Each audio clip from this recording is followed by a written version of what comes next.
County treasurers are working to refund any late fees to property taxpayers who may have been affected by a system error. The site iowatreasurers.org serves 90 Iowa counties for online payments. A system error back on March 31st resulted in some late payments happening. Story County Treasurer Ted Rasmussen says the county has resolved any issues that they know about. He asks for any Iowan to contact their county treasurer if they feel a payment was missed or if they have concerns. Polk and 8 other Iowa counties use a different website for online payments.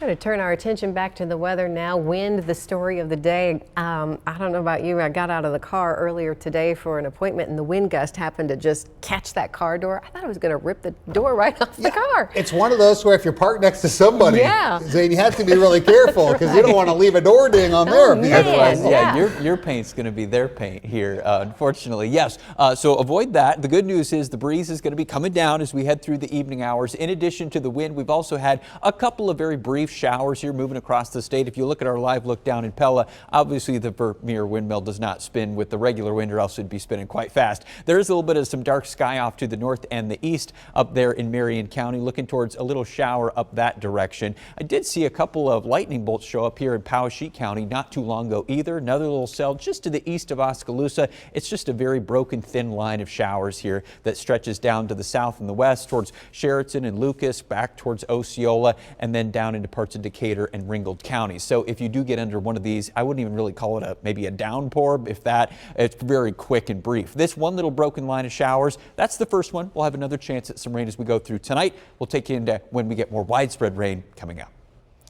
And a look at your traffic here this afternoon. Things moving pretty smoothly around the metro right now. You can see a lot of green on the map. A little bit of a slowdown in the construction zone there north of the West Mixmaster around University, where we typically see a bit of a slowdown. Nothing moving too slowly, though. You can see it in the camera there. Everything else looks to be moving along really smoothly here at this hour. No major incidents to tell you about or your drive times in the green from the east, from downtown to the east and to the west mix.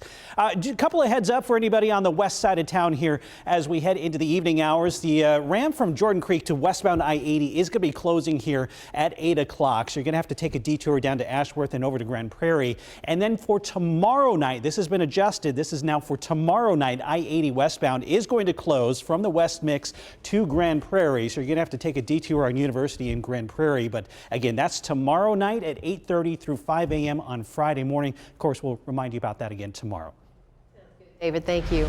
Hiring in the U.S. hits the lowest rate since 2020. What experts say is to blame and what it means here in our state. Honoring Iowans helping Iowans. The award ceremony today celebrating the recipients of the Consumer Protection Hero Award.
Well, hiring trends across the country are looking like they did prior to the COVID-19 pandemic. The United States hiring rate is at its lowest since April 20th. That's according to the Bureau of Labor Statistics. Iowa business experts say it mirrors what we are seeing in our state.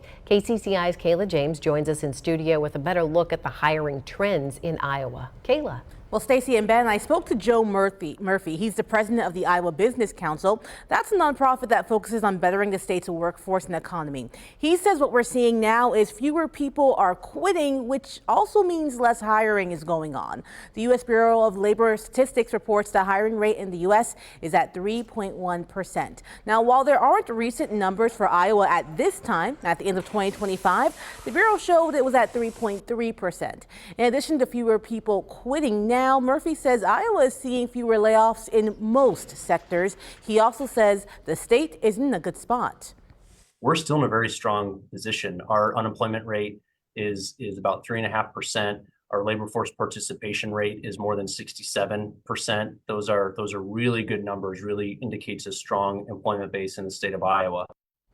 Now, Murphy says there are two issues that worry the Iowa Business Council: fewer people staying in the state after they graduate than before, and the slowing down of legal immigration in the country impacting Iowa's labor force. We'll share more about those concerns and what the council sees as solutions at 6. Stacy. Kayla, thank you. Iowa's Attorney General is recognizing 3 Iowans for helping protect their neighbors from being scammed out of thousands of dollars. This year's Consumer Protection Hero Award recipients are Clive Police Officer Andrew Falker, Drew Hanlon of Elkhart, and Tammy Vandy Woostine of Clinton. Iowa Attorney General Brenna Bird says it's important to alert law enforcement if you come across a scam. No one will think you are foolish if you reach out for help if you think you might be involved in a scam. Officers take all kinds of calls. They are there to help. It's better to say I don't know and get help rather than to lose everything. Bird encourages Iowans to contact their local law enforcement and her office.